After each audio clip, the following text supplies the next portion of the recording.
வணக்கம் நண்பர்களே. இன்றைக்கி நம்ம தமிழ் இலக்கண பகுதியில் என்ன பார்க்க இருக்கோம்னா, நால்வகை சொற்கள் அதுதான் நம்ம பார்க்க இருக்கோம். ஏற்கனவே பார்த்திங்கன்னா தமிழ் இலக்கணத்தில் 6 வகுப்பு பார்த்துருக்கோம். 7வது வகுப்பாக இதை நம்ம பார்க்குறோம். நீங்கள் முறையாக சேனலுக்கு வந்திருக்கீங்கன்னா முதல்ல அந்த 6 வகுப்பை பார்த்துருங்க. அப்போ தான் இது அப்படியே அதோட தொடர்ச்சி உங்களுக்கு கொஞ்சம் எளிமையாக இருக்கும். வாங்க பார்க்கலாம். முதல்ல நால்வகை சொற்கள். முதல்ல சொற்கள்னால் என்னான்னு நீங்கள் புரிஞ்சுக்கிட்டிங்கன்னா அடுத்தது நால்வகை சொற்கள்னால் என்னங்கிறது ரொம்ப எளிமையாக இருக்கும். இப்போ தமிழில் பார்த்திங்கன்னா எத்தனையோ எழுத்துக்கள் 247 எழுத்துக்கள் இருக்குன்னாலும் எல்லா எழுத்துக்களுக்கும் இப்போ ஓரெழுத்து ஒரு மொழி உங்களுக்கு தெரியும். நிறைய எழுத்துக்கள் பார்த்திங்கன்னா தனித்து நிற்கும்போது அது பார்த்திங்கன்னா பொருள் தரும். இப்போ தமிழில் சில எழுத்துக்கள் தனித்து நின்றும் பொருள் தரும். ஒன்றுக்கு மேற்பட்ட எழுத்துக்கள் தொடர்ந்து பொருள் தருவது தான் நம்ம சொல் அப்படின்னு சொல்கிறோம். இப்போ ஒரு சொல் இருக்குன்னா அந்த சொல்லில் ஒரே ஒரு வார்த்தை தனித்து நின்றும் பொருள் தரும். நிறைய வார்த்தைகள் சேர்ந்தும் பொருள் தரது இருக்குது. இப்போ எடுத்துக்காட்டு ஈ, ஊ, அப்புறம் பார்த்திங்கன்னா பூ இருக்குது, மை இருக்குது. இந்த வார்த்தைகள்லாம் பார்த்திங்கன்னா ஒரே எழுத்து பொருள் தருது. ஆனால் இப்போ கடல்ங்கிற வார்த்தை இருக்குது, க, ட, இல் 3 எழுத்து இருக்குது. 3க்குமே தனித்தனியாக அர்த்தம் இருக்கான்னு கிடையாது. ஆனால் சேர்த்தா கடல்ங்கிற ஒரு அர்த்தம், தங்கம்ங்கிற ஒரு அர்த்தம், இப்படியெல்லாம் சேர்ந்து சொல் இருக்குது.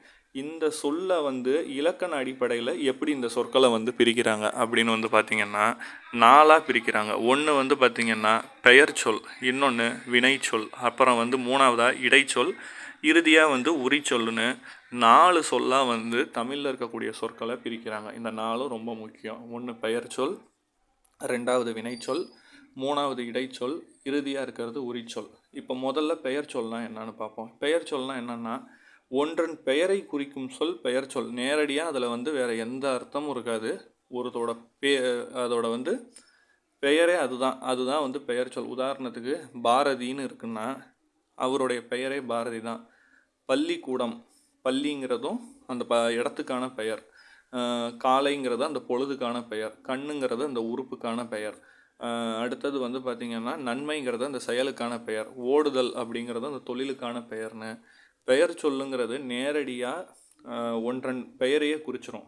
ஆனால் இதே நீங்கள் வினைச்சொல் அப்படின்னு எடுத்துக்கிட்டிங்கன்னா வினைனா வேறு ஒன்றும் இல்லை, அது செயல். வினை எனும் செயல் சொல்லுக்கு செயல் என்பது பொருள்.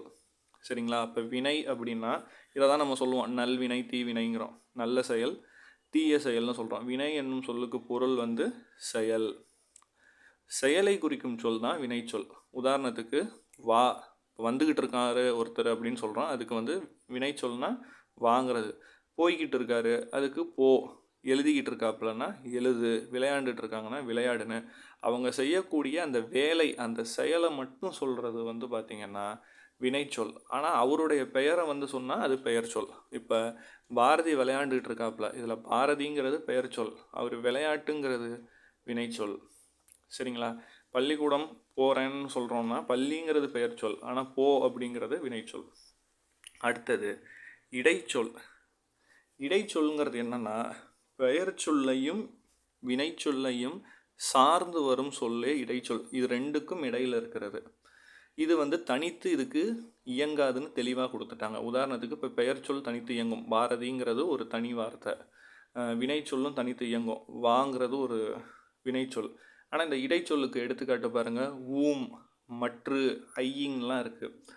இதெல்லாம் தனித்து ஒரு அர்த்தம் கொடுத்து இயங்குமான்னு கேட்டால் இயங்காது. இப்போ ஊம் அப்படிங்கிற வார்த்தை எங்கே இருக்குன்னா தந்தையும் தாயும் 2 இடத்துல அந்த வார்த்தை மறைஞ்சிருக்கு. அப்போ இதுதான் இடைச்சொல். சரிங்களா?